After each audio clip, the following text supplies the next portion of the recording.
So she's a child, and I just want you to react how you think the child would react when I tell the story. And I'm going to say, by how she reacts, I'm going to tell you if it's short or long route. Okay? So Clarissa is a small child. She's about 4 or 5 years old, maybe even 6. She's in her house, and all of a sudden there's smoke. She smells smoke. She smells smoke. It's getting thicker. It's getting thicker. And so now she's like, she can't see. And so now she's kind of, so she's immediately, short route. So then the amygdala goes, remember this. This is really important. Remember this. This is really important. Okay? So now let's just say 30 years later. 30 years later, Clarissa is a grown adult. And she's in love with her husband, and they go to this really fun place. And when they're at this really fun place, it's their friend's house, and they're having dinner there.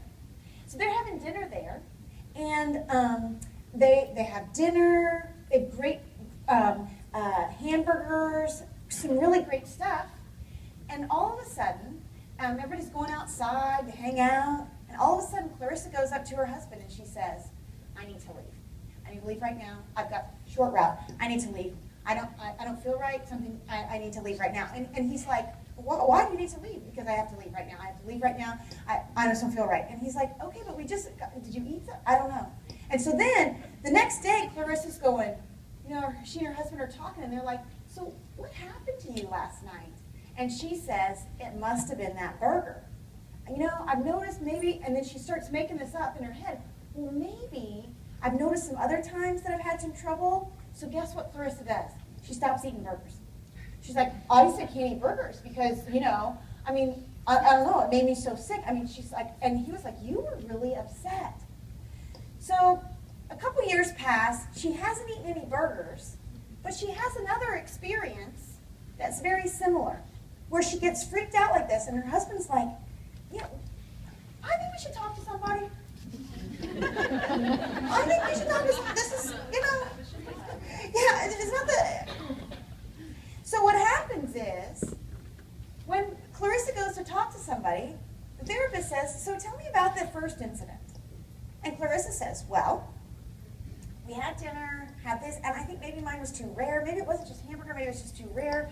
I like them to be done a certain way. And then when we went outside, everybody was just sitting around the fire pit, and, did you get it? Just sitting around the fire pit.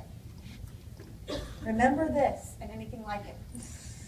I smell this smell. My stomach starts happening. Oh my gosh, I start feeling panicked. And I need to leave this situation right now. It's a fire pit that's contained, that's very safe. Her brain doesn't know that. And so then what happens is she goes to a bonfire a couple years later. The same thing happens, and the therapist says, tell me about fire with you. Oh, let me tell you about fire. Let me just tell you about what's going on.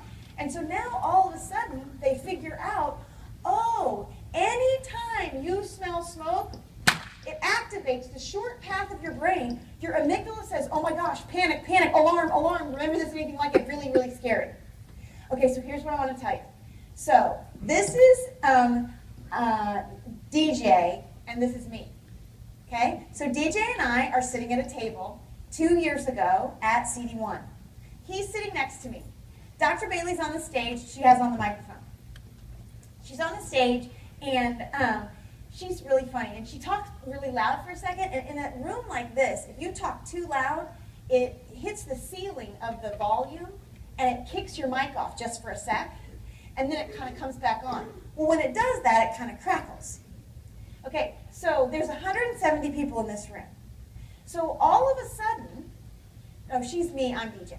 So all of a sudden, we're sitting in this room, Becky's doing something crazy, and all of a sudden, next thing I know, we are laying on the table. Like this.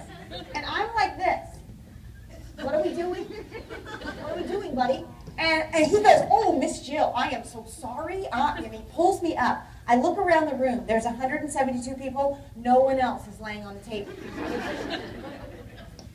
What I heard was, watch this. You stand right here in front of Letty. What I heard was, crackle, crackle.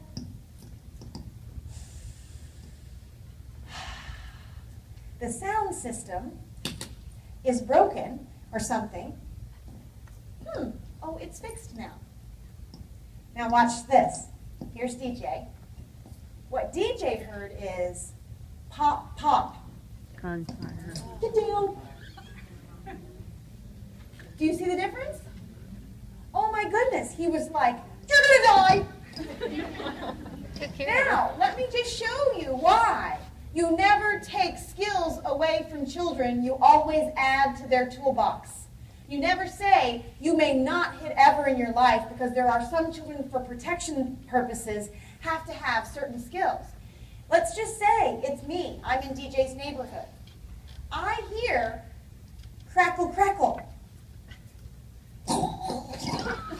Right? He lives, I die.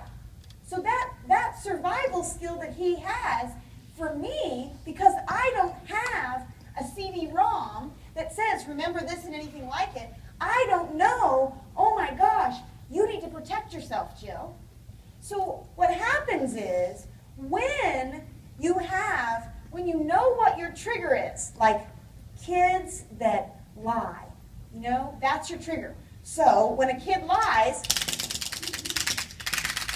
you could go on the short route and go, is it nice? And you can say all your other trash that you usually say. Or if you go on the long route, everybody, here's what happens in the timestamp. All of a sudden, she's the journal writer, and she says, Jill, that was when you were a young girl. When you were a young girl, someone lied to you and you really didn't like it.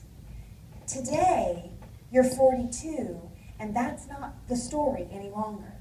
This is a 4-year-old child who was afraid to be honest with you. You don't have to go after them because they lied to you, because they were your parent. She tells me the story, brings me up to date, and I go, oh, I don't have to take this personal. You guys get this? If you don't have the pause, and you don't write the story and say, when you smell fire, breathe.